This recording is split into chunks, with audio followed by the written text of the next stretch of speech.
a choice right now, between fear and love. It's just a ride. Out of the dark night of ignorance and into the shining light of truth. Expounding reality. A population of citizens capable of critical thinking. We don't see things as they are, we see them as we are. There's a level of reality where everything dissolves into an ocean of energy. We empower our experience by insisting on our authenticity. That's very profound. Very. Expanding reality. Welcome to Expanding Reality. I am your host, Brandon Thomas. On this episode, guys, I got to bring back Amy Belair. She is incredible, reads Akashic readings. She does all sorts of incredible stuff, guys. All the ways, of course, to find her and her podcast, The Third Eye Awakening, which can be found anywhere podcasts are found, will, of course, be linked in the bottom of the show description down there. So you guys just go click, check her out. While you are out there checking her out, her Instagram profile will be located there as well, North Star. Go ahead and wish her and her family congratulations on their new baby. We just got word that she just had her little baby boy. Not a little baby boy at all. It's a huge baby. But we're super grateful that she is happy and healthy, and so is baby. So while you guys are going to check her and her podcast out and to go check out some of the programs that she does, which are incredible, go wish her and her family congratulations over there, guys. So without any further ado, congratulations, Amy. Amy Belair. All right, ladies and gentlemen, extremely excited to get Amy Belair back on the show. How are you today, Amy? I'm doing great. I'm having a fantastic day so far, and it's made so much better by getting the opportunity to have another conversation with you, Brandon. You kidding me? I mean, this is what it is, right? It's not content. I just wanted to catch up with you. I just wanted to say how you're doing and say hi, because you're killing it, dude. You are killing it. Oh, thank you. Yeah, and you're pregnant as fuck. So how's that going? Yeah. It's going really well. This little being feels, I wish I could show you, but I know it's pretty big. Good Lord. Pretty big belly, but I don't know, this baby feels like cozy in here still. I think I got a couple weeks left to go. Still cooking. Okay, cool. Yeah. Well, that's incredible. And you're waiting to find out? Yes. Okay, got you. Do you have some names picked out already? I do, yeah. Okay, cool. You want to reveal them or no? Well, if it's a girl, so they're both Irish Gaelic. If it's a girl, my plan is that it's Saoirse Astrid. And if it's a boy, it'll be Kella William or William Kella. But I don't know that my husband agrees with that. Like, he keeps saying things like Kang and Thrawn and stuff. And I'm just like, okay, honey, well, I mean, I'm doing all the work, so... I don't know if anybody... I shall be the namer.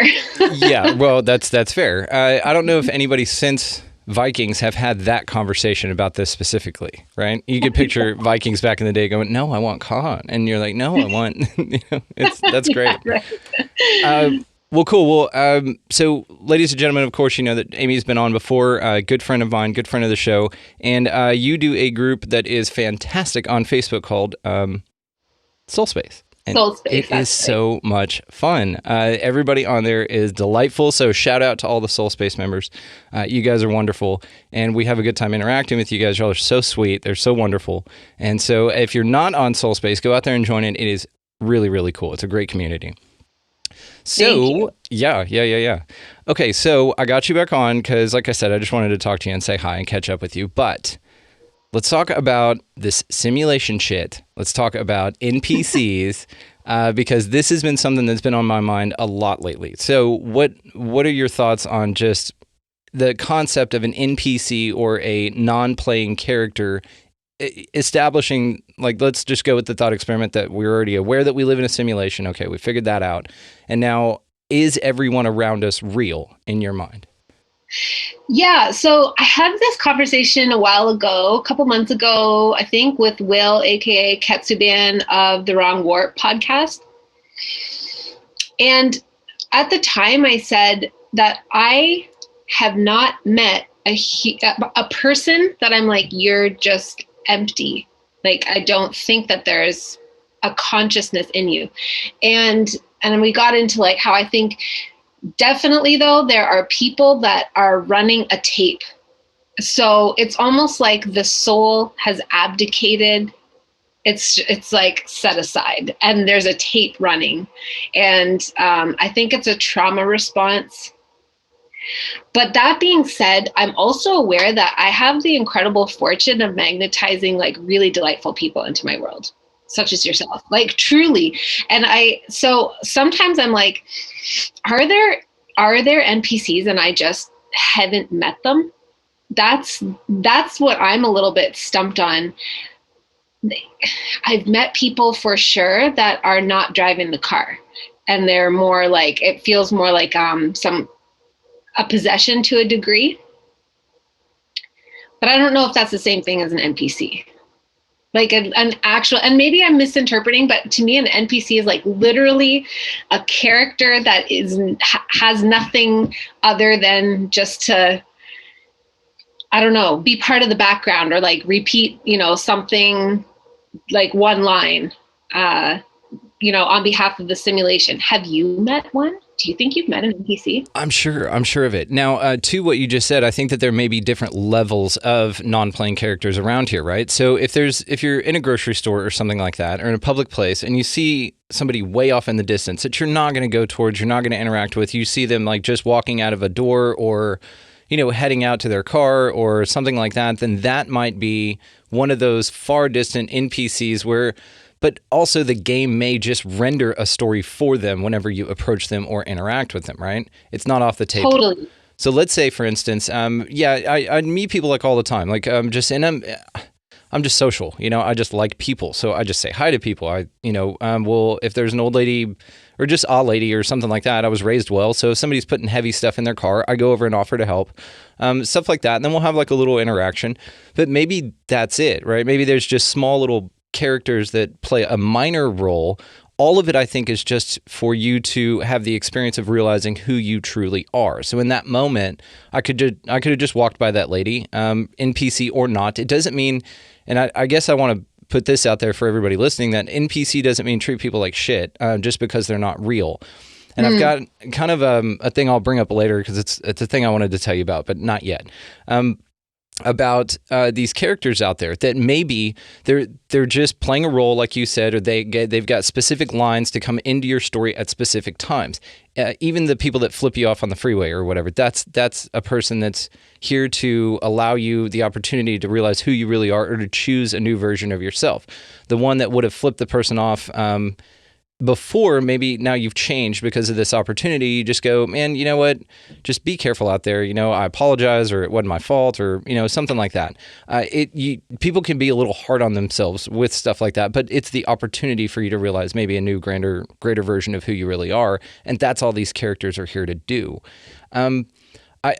One thing that's interesting, and I talked about this with Elizabeth, the meta mama from TikTok. I met her on TikTok. She's wonderful. She has incredible stuff to say. That was a great episode. She did all the heavy lifting. I've got to hook y'all up. I think she would be great on your show too. What we had talked about on there is the Mr. Smith idea. Have you heard of this? That was my first time, and it blew my mind. I was like, whoa, I have seen that. I've seen that. That's interesting. Okay, so what have you seen when that happened? What was your situation when you saw that? Well, it's funny. The most common one that comes to mind, we actually talked about in our first conversation, was the flat earth response, where somebody who you otherwise can have a total open discussion with, who is not somebody that you consider to be closed-minded or anything like that, and you bring it up. And for some reason, that one is so, this is why I think probably the earth is not a globe. I don't know what it is, but it's probably not a globe, because instantaneously it's like a flip switches. A switch flips? Yes, a switch flips. And all of a sudden they're like, no, this is not like the earth is a globe. Yes. If you try to engage the conversation, like, okay, but how do you know, or anything? It's just like there's nowhere to go. You're just hitting a wall, and it's crazy. But then they kind of come back down later, and you can continue having normal conversations with them. And I see that with a lot of people around this topic. Yes, especially flat Earth. And so what we were talking about on that episode as well is, I did a flat Earth episode with David Weiss. He was fantastic. It was incredible.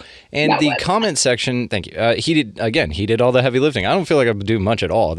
Everybody else, like you do wonderful. I'm just gonna chill. Podcasting is the best day. It's great. I'm just like, do your thing, man. So yeah, and it was insane, the amount of just comments and hate and like name calling and stuff like that. I mean, everybody's entitled to their opinion, right? And some people would actually make some pretty good points, and they would get down to well, of course they don't fly over Antarctica because there's nowhere for an emergency landing. Good point. And then they would tack on the end of like, you fucking retard or something like that. I'm like, come on, man. Like you don't have, like, just make your point. You don't have to be a dickhead at the end of it. You know, that's what loses it for me. That's what discredits the idea, honestly, is I'm just like, okay, you're just an asshole. Got it. And I will say this too, 99.9% of people who immediately talk shit about it or switch to the Mr. Smith element have never looked at it or seriously considered it. That's what's so interesting, because it's immediately erroneous. It's immediately something people are sitting there going, nope, this is bullshit. I've got to call you a fucking retard at the end of it. And that's where I'm going to leave it. So what do you think this plane is if we are in a simulation? And so do you think that it could be both? Like both a globe and a flat plane? Yeah. That's a good question. You know what? I actually don't think it's a globe. I really do think that's all bullshit. Doesn't mean I know what it is. At this point, I think my sense is like, it actually is a realm insofar as in a video game, like so if you take World of Warcraft, I've never been a World of Warcrafter, but I had a boyfriend that was like huge into it. And his idea of a great weekend together was for him to play World of Warcraft while I just hung out and did my thing. Sounds hot. So I got to watch a lot of it over his shoulder, but it's a whole complex like environment, right?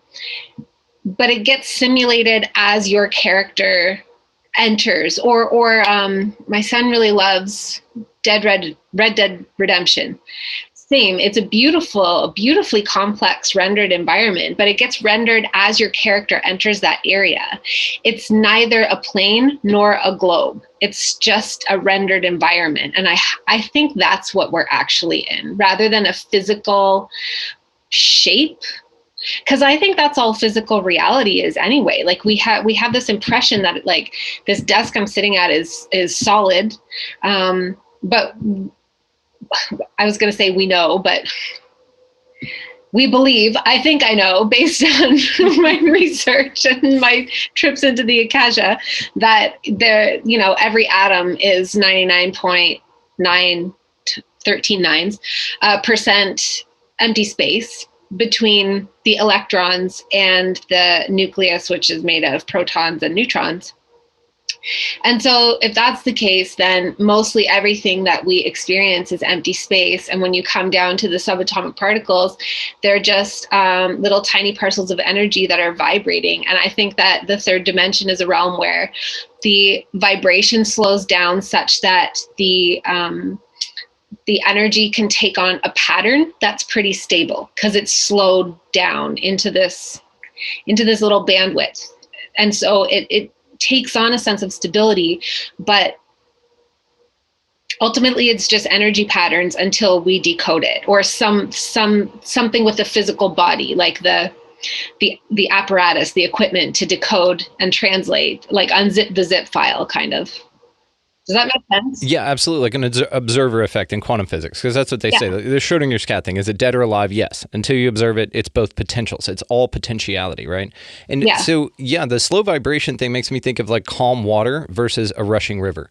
So if you've got a calm water, unless it's acted on or observed or you drop a rock into it, it's very, very stable and calm and looks pretty solid, you know?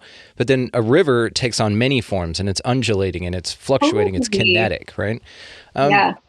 So with the video game analogy, and I think that this is what's interesting about the whole being able to wrap our minds around NPCs or a simulated reality or something like that, because it's almost like the Matrix or the reality kind of gave us a mini example of what our environment may be, based on the fact that video games are a thing, that they were invented at all, and then we can kind of contextualize and apply it to observations that we have, ideas that we have about the place in which we live. Now, to what you said about being rendered right around you, the reason I maybe think that it could be both is based on what you just said, your observation, that it's just a rendered environment as far as the eye can see, just to you, the player, which may be all there is. I mean, like in your reality, I'm an NPC or I'm a player, but only in the sense that we're interacting in this way. Maybe the game is all about you. Maybe this is just your game and that's it. Right. It's so interesting because really, even in your environment back there, like behind the dojo screen there, nothing needs to be rendered as far as the game's considered. You and I are sitting here having a conversation. You don't need to see what's out my window out here. It's just, this is all there is for this moment. And whenever I think of if it's a globe or a flat realm or a plane or something like that, I think though the game can render both.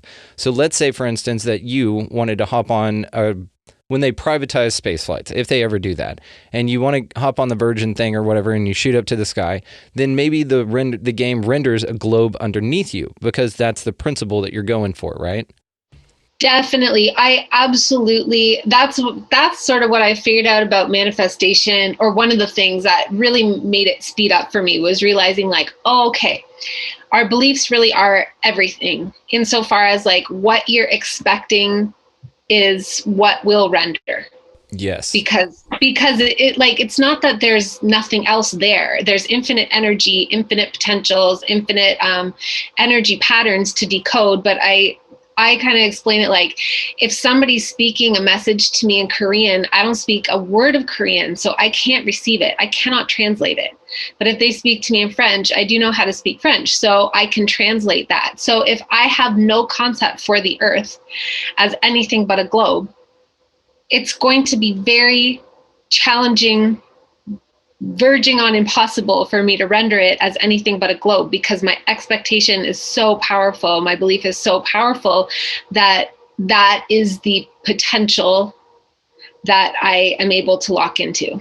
Yeah, and for a lot of people, they dig their heels in. Just like, let's say, any organized religion at all, you're going to dig your heels into that idea because now it's part of your identity. Especially people who worked on the space program, their family members. And David brought this up in the interview. He was brilliant about it. He said the Saturn rockets, the early program of NASA, was contracted out to like 100,000 different companies. So now what you've done is you've sent this idea out to 100,000 different companies, each having their own employees, each employee having their own families and circles that they're going to tell, hey, I worked on the rocket, and then now that's a story that gets passed down. My grandfather worked on the rocket that got men to the moon, and so now there's this, it's almost like a tulpa, it's like a creative waveform that, because you've told somebody, maybe it's true or not, but because you've told somebody something, now that idea has become something that a bunch of people are creating co-collectively. So this is also what's interesting about it, right? Because maybe to those astronauts, yeah, the world's round. Maybe to us, it's flat, or it's a realm, or it's full of possibilities. I think all things can exist at the same exact time, because if you think about it, the only thing that's real is what you're experiencing. You, the observer. Yeah. Absolutely. I agree with that. Totally. It's just possible. I mean, and this is what's so fun, because I can nerd out and geek out with this stuff with you. So this is awesome. Well, okay. So if it is a simulation, or a video game of some type, what do you think the point of it all is?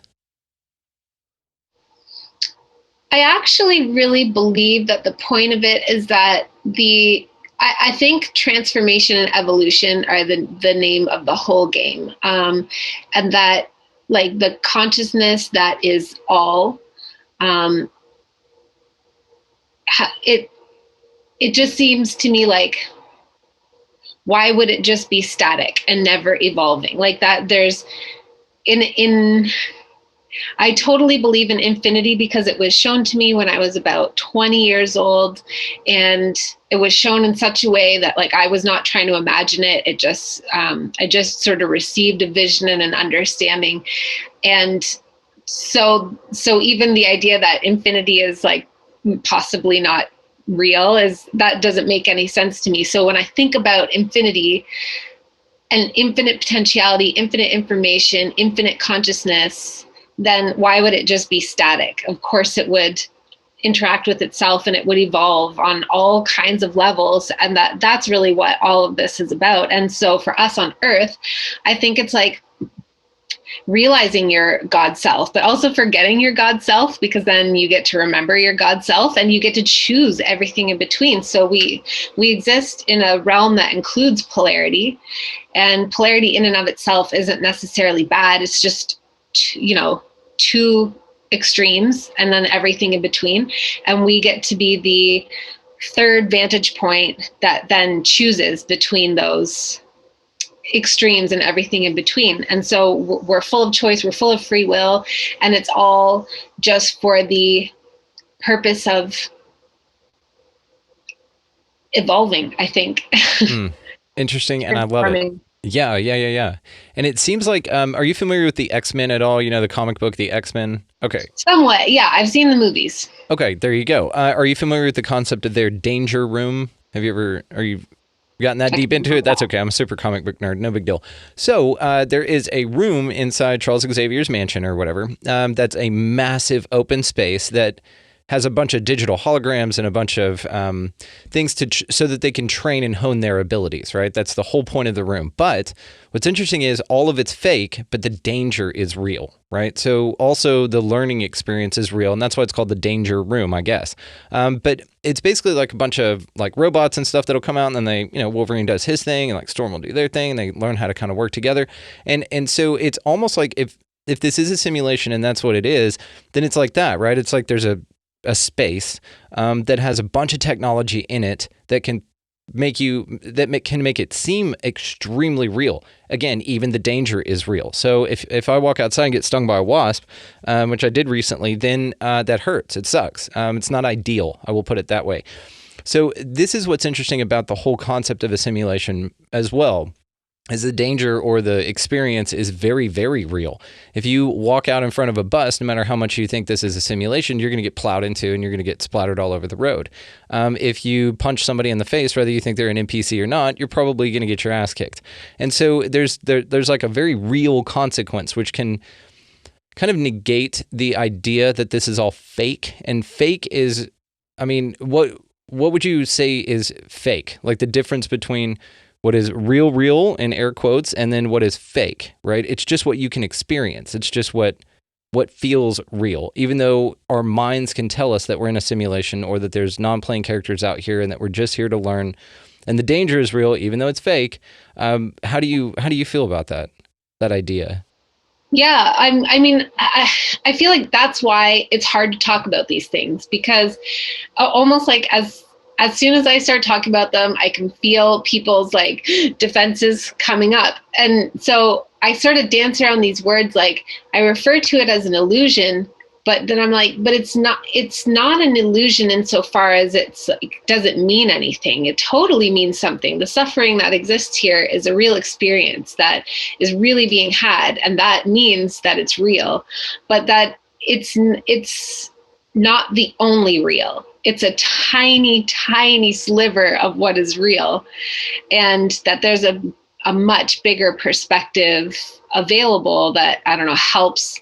It's just sort of like the difference between having like a ground level eye view and having like a mountaintop eye view. You just have a different perspective and you're like, whoa. And neither is better than the other. They just offer a different experience. Absolutely. That's perfect. That is perfectly put. I love that. Just like your time is currency thing, I will carry that one with me. The stuff you say, I hang on to, and because you're wonderful and you're insightful. Okay, so I've got a crazy one, but it's actually, so it's about NPCs, but it's kind of selfish in a way, and it's horrible. I've got to say this, like it's a horrible perspective. But I don't know. But I don't know who else to tell, right? Or if I even should tell it, because I fought with this quite a bit. Okay. in a system where, let's say that the Matrix or whatever the hell this is wants to control you into staying in line with the protocol, right? It wants you to breed, go to work, pay your taxes, work in cubicles, have this menial existence that perpetuates the machine, as it were, and it doesn't allow you any time for free thought or experimentation with psychedelics, perhaps, or mind-expanding experiences with people. Then one, I guess, deterrent or mechanism, if I were to create a game, would be homeless people. This sucks, right? Okay. So I'm not saying, I think I need to preface this and say that I'm not saying that all homeless people are NPCs or something like that. I'm talking about the idea that if I were a Matrix, I would plop little possibilities of destitute for you out there all the time. If you didn't fall in line, this is a possibility for you. You will be deemed crazy. You will be shunned on the street. You will be exposed to the elements. You will be in constant danger. You will not have enough to eat. You will be in a horrible survival mode constantly.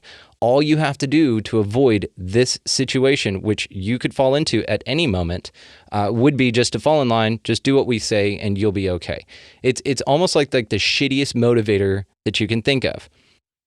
What do you think of that? That's really interesting. And what it makes me think of is a little bit like the sort of what you were talking about at the very beginning of our conversation with NPCs, as like them becoming animated as you come closer to them and interact with them, and also the Mr. Smith kind of thing. It just made me wonder, like, well, yeah, I mean, maybe everybody that you don't develop a deep interaction with is almost like a placeholder character, and that it's the simulation that speaks through them when you come close to them. So it's not that they don't have a soul, it's just that they're not permanently occupied by a soul. Like the consciousness comes into it in response to our proximity.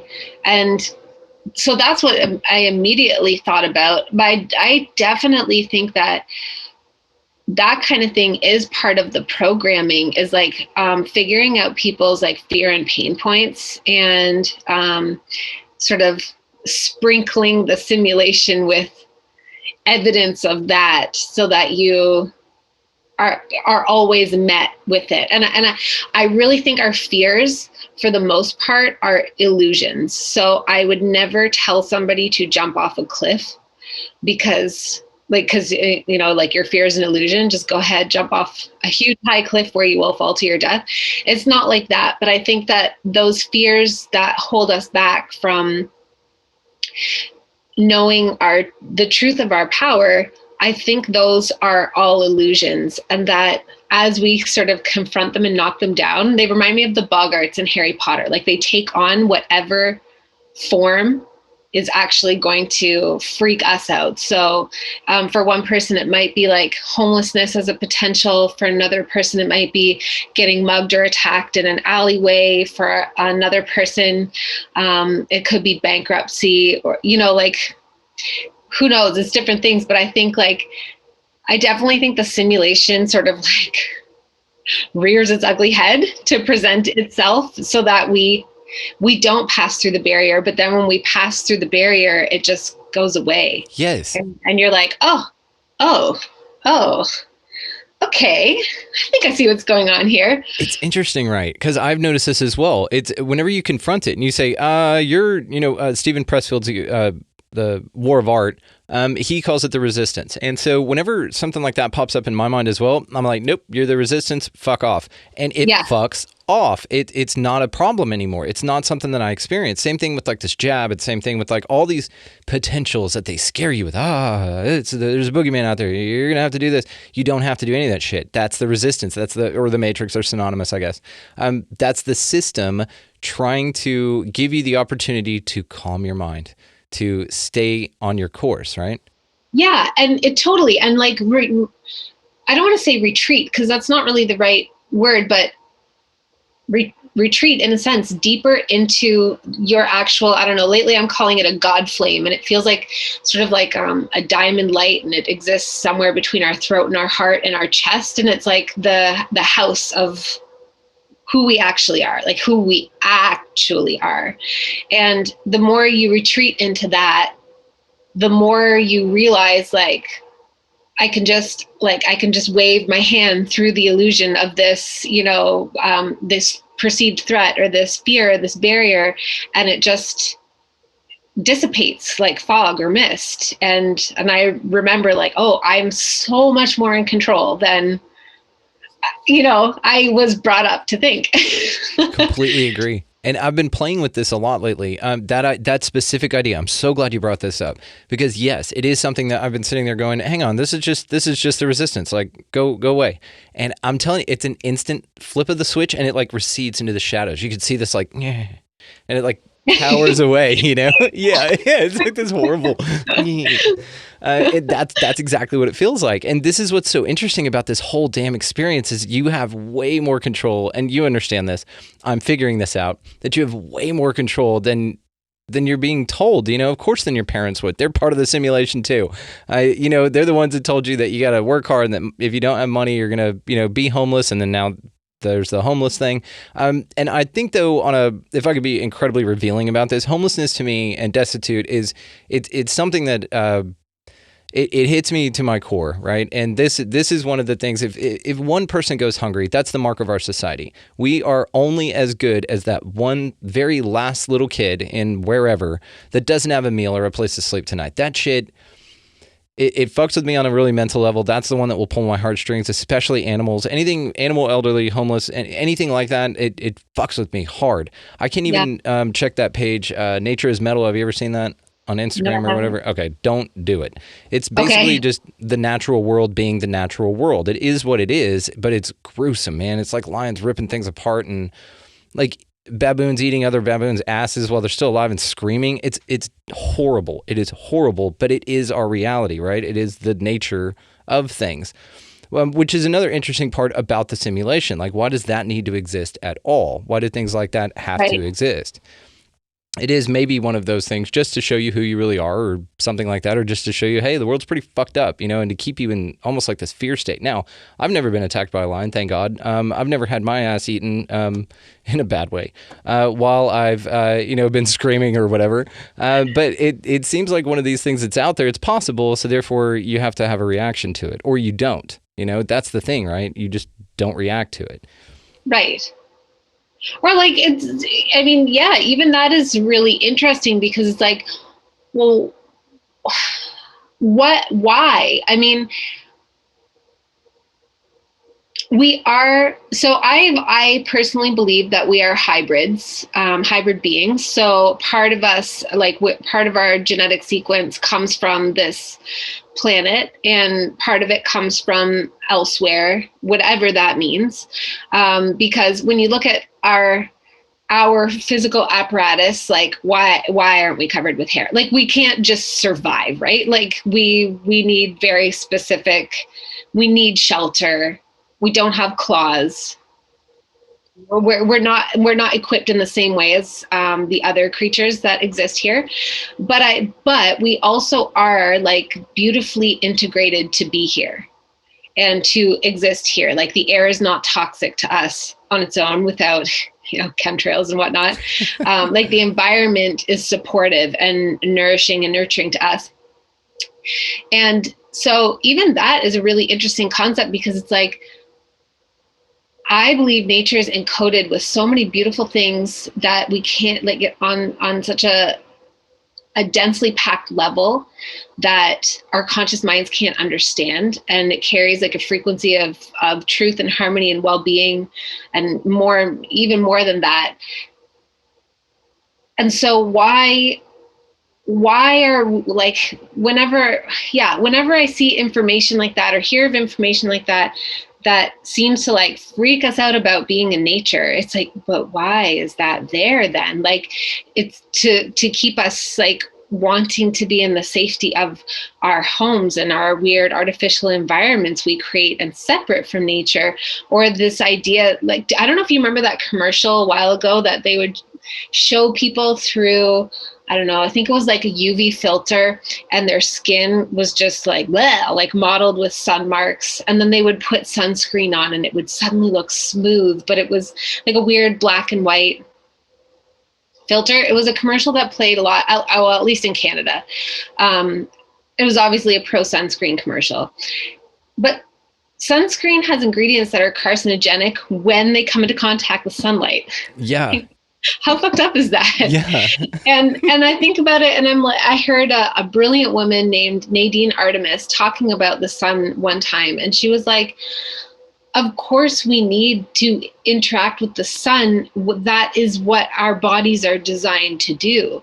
And I had this crazy download about the sun and the stars a while ago, realizing that they actually carry codes, and it's actually like, to me, it feels like, this might sound really weird, but like the sun is an oversoul. Like it is a consciousness, and we come from the sun. So our soul, it's an oversoul that's like a subsoul to an oversoul, like in this beautiful hierarchy. And the sun carries codes for us, just meaning like encrypted information that we don't consciously understand, but we receive it and interact with it anyway, and it's beneficial to us. And so like, why are we like, what is this ozone hole bullshit? Like, why is there a hole in our ozone? Who created the Industrial Revolution?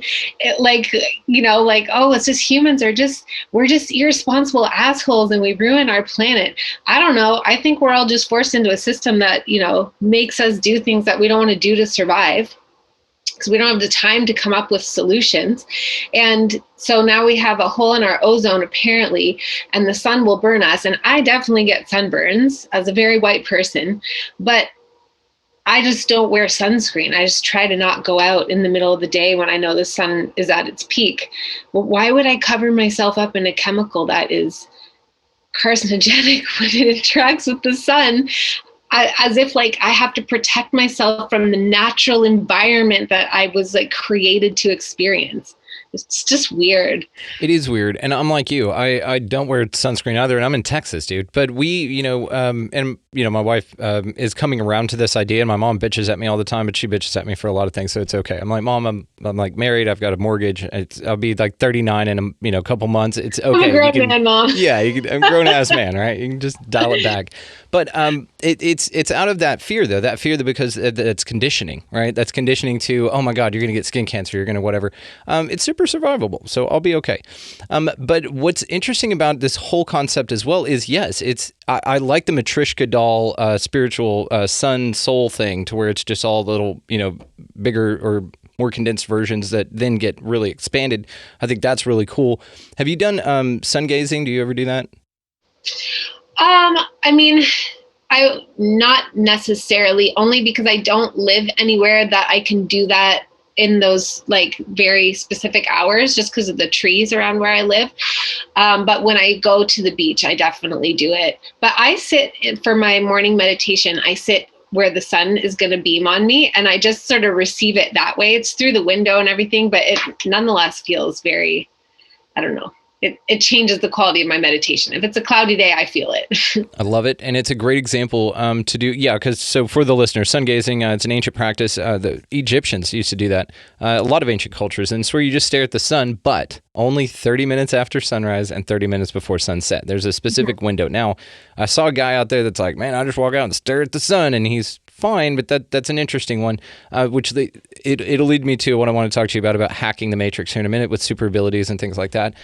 But it is interesting to what you said, as well as how we've been pushed out of the natural environment to flee to our homes, to sit inside, to wear sunscreen, all of that based on humans that have torn up the planet in the past. You and I didn't do this, but we inherited an Earth that was torn up by humans that now we should be scared is falling apart because of other things.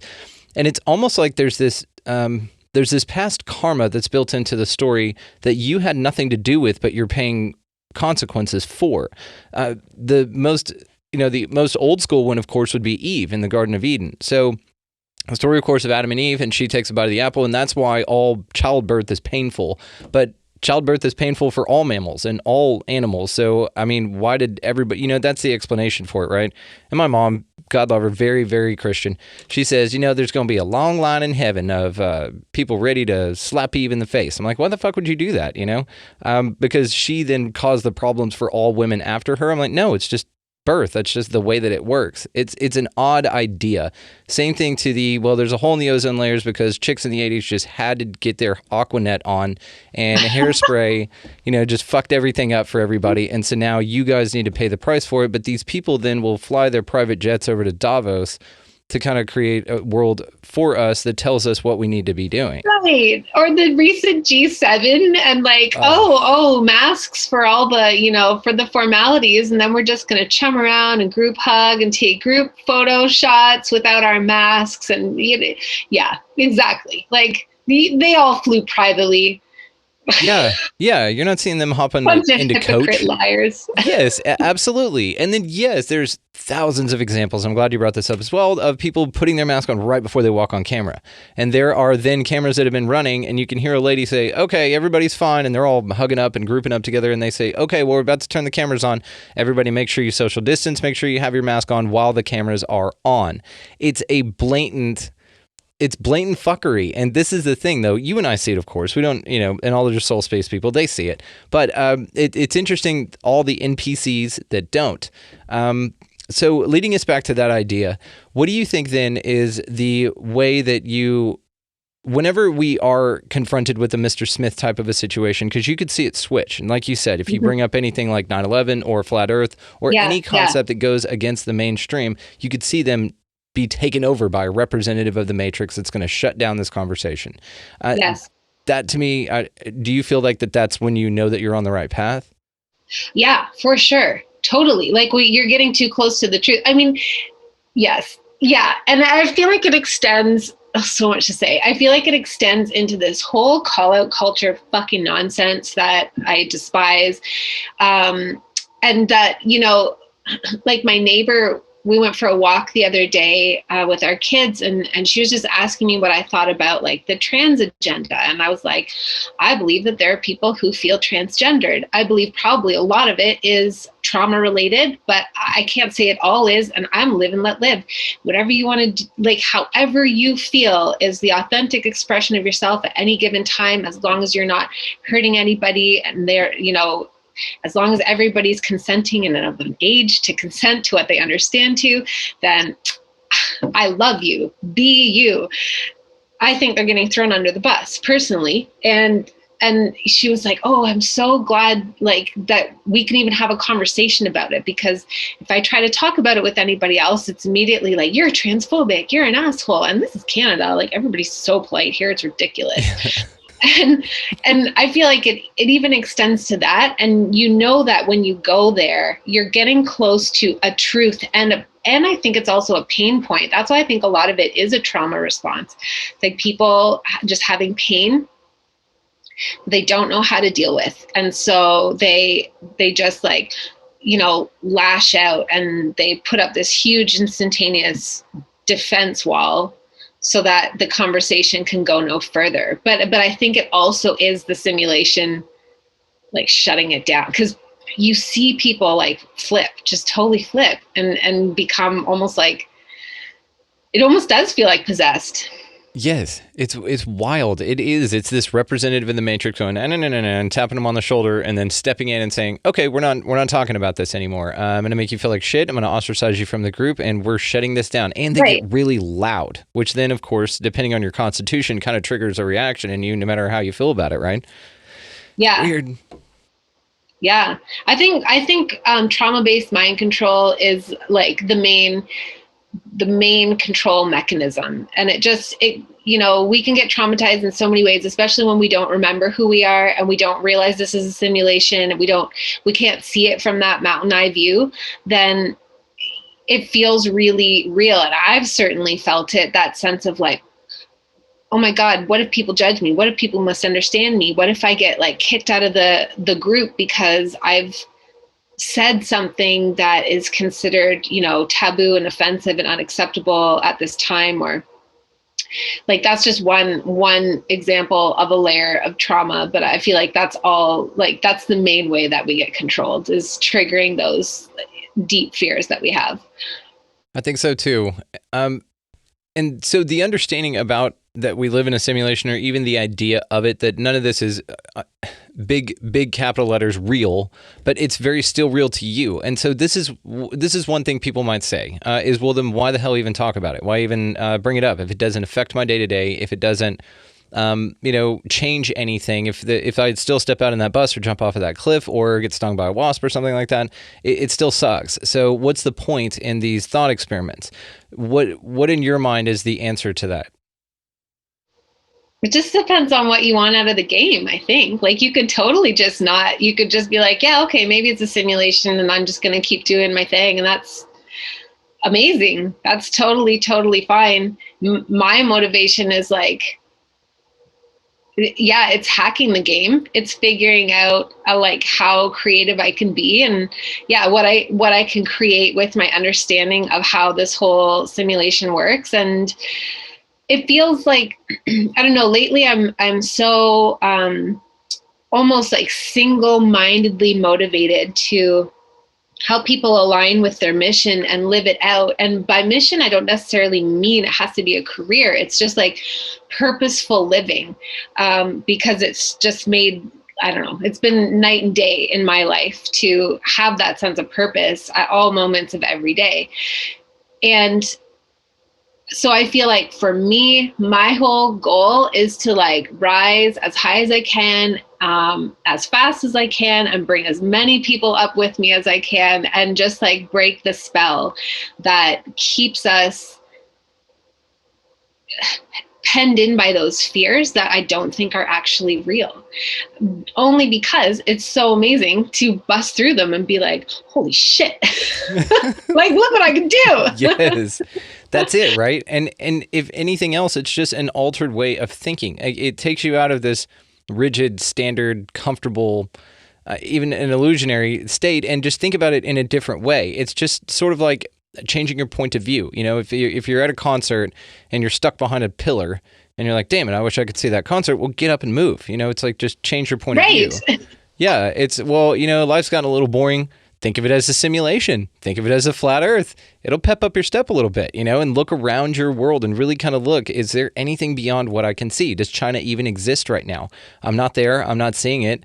It could just be an idea. Oh my God, it's so true. I think about that a lot lately because I got really, really bugged out on all the vaccine shedding stuff for a while. And my dad and my two sisters both got it. And that was really, really tough on me because I was sort of feeling like, almost like I was pre-grieving them. Like our paths were just taking different directions. And I think almost all of my like in real life friends have gotten it. And yeah, just feeling like, according to the stuff that I'm hearing in alternative news media, that the future looks grim for everybody, or most people who've gotten it. But then there were occasionally some people who are super high vibrational, like I call them light workers of any kind, who were coming for Akashic readings and would be like, I got it. Like I either didn't know or I really felt guided to, and I would tune into their field and I wouldn't feel anything. Like it didn't feel like there was any alteration, like their soul was completely present. Some people, when I would tune in, I could feel like feels like rogue proteins starting to fuck with their system. So it made me start really wondering about all that. And then ultimately I was just kind of like, yeah, but why is any of this information coming out anyways? Why is this so easy to find for alternative researchers who are driving themselves crazy? Like one of the shows I love, but I can hardly watch, is The Last American Vagabond. On Rockfin. It's with Ryan Christensen or something like that. Anyway, he does these like huge, like 3-hour deep dives every couple days. And he's finding all this information, bringing it forward. And he's like so frustrated because it's so accessible, this information, and people aren't paying attention to it. so I kind of like had to pull back, and also I'm going to have a baby, so I can't really ruminate on how terrible the world is right now. But in pulling back, I was sort of like, wait though, why is all this information so accessible? Kind of like that Nature is Meta Love, or that Instagram account you're talking about. Like, why is this out there? Why do we know about like Fauci and the email scandals? Why is it public that Bill and Melinda Gates are separating? All these things that we hear about. I'm like, they absolutely have the ability to snuff out any information they want, completely snuffed out. Yep. So why is this coming out? I think it's because they know the power of our fears. They know the power of our fears. So for somebody like me to be afraid that my loved ones who have chosen to get vaccinated are going to be at risk that's powerful. Mm-hmm. So I just had to be like, what if I just disengage from this and just let life carry on? Because like we said at the end of our last conversation, like, oh, then you look outside and there's my husband and my daughter playing in the backyard, and actually everything's normal right now. Yes. In your garden, it's normal because that's all you have control over. That's what and your body and your soul and your mind and your spirit is your garden. It's all an extension of you. Yeah. So I agree with you because I've had family members, same thing. I sent them all the videos. I'm like, just look at this before you make your decision. It's of course your decision. Yep. Just look at it. And even with that, or some stuff I would send, my mom was like, oh, it got deleted. I was like, Mom, remember when I said you need to watch this quick because it's going to get deleted because it's riddled with truth and they don't want that. She's like, well, we didn't watch it. Yeah. Like, okay, great. So, yes, I do feel that is what is going on as well. And it's the resistance. It knows your fears. It knows what you're scared shitless of. And it's getting loose your energy or causing you to keep away or to hold back on what your true purpose here is. And as long as you don't let it do that and you say fuck off and it fucks off, that's great. That's the resistance at work. You just, it plays dirty and that's it, right? And now it'll hit you at your family. It's like the boss level, everything going on right now. It's like the final boss level. Yes. Yeah. It's the weirdest shit. And even the idea that if this is a simulation, and I've talked about this before, but we haven't discussed it, that maybe history doesn't exist. Maybe you're just plopped right in here to have this experience and you were just told that dinosaurs were a thing and then an asteroid hit a long time ago and that, the car was invented and whatever, they used to look like this, but now they look like this now. And all of it's like fabricated, I 100% believe that. I 100% believe that. Every piece of evidence that we have to support anything in history, even our own memories, only exists in the present. There's only the now moment. There is no past. There is no future.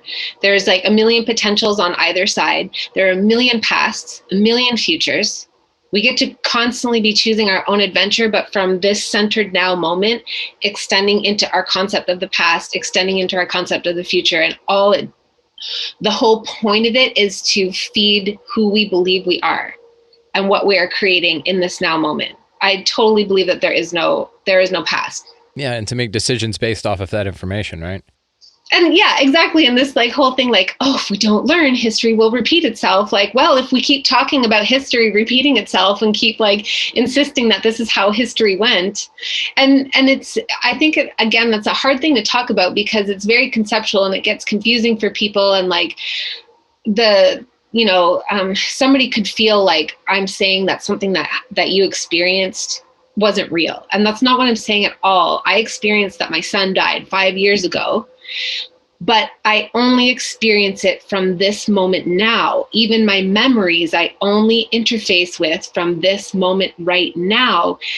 That is a construct of my consciousness in this moment, but it doesn't mean it didn't happen. It doesn't mean there's not a ton of pain around it. It doesn't, and it certainly it informs who I believe I am and how I exist in the world.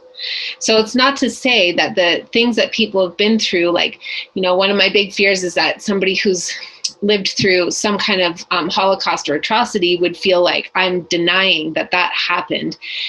In no way, because right now, the influence of that perception that took place in a different now moment, and there is no different now moment, it's real. So therefore it's real. It's just that it's not real as in it solidly happened in the way that we kind of are led to perceive, like, oh, dinosaurs existed and cars were invented, like you said. Like, nope, there's only right now. Cars exist right now, and we have a story that dinosaurs were real. Yeah, which I love dinosaurs. I think the concept of them is great. I think it's fun. You know, it's a childlike wonder thing, just like going to space. Like, I think it's cool. It sucks that it isn't real, but it'd be fun, right? And so whenever you are presented with this kind of stuff, it is almost like it is why it exists, rather, for you to have the experience and to create yourself the way that you want to. So you have to have a past to know what, I don't know, to put your right foot in front of your left, you know, stuff like that. Just simple mode of transportation things, simple how to open a door, how to write, how to read. And so those kind of memories or experiences that you had create who you are, so then you can create your future. This is what's interesting about the human psyche as well, is that we remember the past, we're aware of what's going on now, but the future's a blank slate, and it's all potentialities, which is interesting. It's maybe that's, you know, a mechanistic thing built into the simulation so that we don't screw it up, or so that we can have whatever we want. So therefore we never screw it up, because anything that happens is what we chose, is what we decided to do, to choose your own adventure, just like you said. Okay. So what do you think about the idea of like superhuman abilities and things like that? Now, why I'm asking is, let's say that maybe the ascended masters and like Jesus and all that kind of stuff, maybe they could heal the blind, because being blind in this reality is just a code, or it's a glitch in the matrix perhaps. And they're able to go in and rewrite your code, you know, in a literal sense. And then boom, now you have sight turned on basically. Or if you have a bum leg or something like that, that's just a code in the matrix, and they can fix that. And maybe that's what they were here to do. It lends to the idea as well as like extraterrestrials or something like that. Maybe they have the ability to do these things, to kind of hack the matrix a little bit. They're just a program built into it to aid or to alter in any way. What do you think about that? Yeah, I totally believe in superhuman abilities. I definitely jive with that sort of description of, you know, what we would consider miraculous healing. One of the pieces of information I've gotten through the priestess codes is about that kind of healing, where it's all about your vibrational frequency. And so when you have a certain frequency, and as I'm saying this, I'm aware, like even the word frequency people might be like, what are you talking about? But it's like your level of consciousness and what it can believe in, what it can conceptualize, but not just conceptualize as an idea, but also then like fully integrate, like so that you're, you know, that's just how you be in the world. So if you have a level of consciousness that believes in an integrated way that our DNA is a divine code, it's a light code, it's not even, you know, it's ultimately not even physical matter. It's like, it's just light that's vibrating, and that we can fine tune those vibrations very, very easily and subtly. Then your being is going to vibrate in, like, as a match to that concept. Like, it's going to reflect that in its own vibrational rate. And then in your field, so somebody like Jesus, I think, believed that and understood that. So his energetic countenance was such that he was vibrating in a way that allowed for wholeness and perfection, the original like blueprint to exist. And then the people that came into his field and could match that vibration through their belief in him could receive healing. And I often think about that. I guess, I don't know if you could call it a parable. Can you call biblical stories parables? I guess so. The parable is just anything that I think is a story that then has a moral or type of result. Like, I mean, what's that? Mother Goose and shit. That's a parable, right? Right. So, okay, like maybe it's parable, maybe it's just a story. But the part in the Bible that where somebody touched his robe as he was walking by and received healing just from touching his robe. So I think it was a woman, and she didn't ask he didn't give her his blessing. And then some of his entourage were like, how dare you? You're not allowed to touch the Christ or whatever. And he was like, my brothers, it's fine. She received the healing, and it wasn't through me, it was through the power of her faith. And I think it's because, so he's kind of like when you thrum a guitar string and then you have another guitar in the same room, you don't even have to touch it, the string starts vibrating. I think it's like that. So as we expand in our consciousness and really stabilize that within ourselves of like completeness and health and well-being and like deep immovable worthiness and self-love and self-forgiveness and grace and all that stuff, then we're getting closer to our wholeness, and we radiate that wholeness. And then somebody who comes into our field on any level who is able to calibrate to that also becomes a match to some extent or another to that wholeness. And I think that's what superhuman abilities are, and they just manifest differently for different people. And I totally believe that like there are probably other beings that like just get that shit. Yeah, absolutely. like interdimensionals or extraterrestrials or whatever. Like they just already know that, and they're like, "Aw, humans, you're so lost in your concept of healing."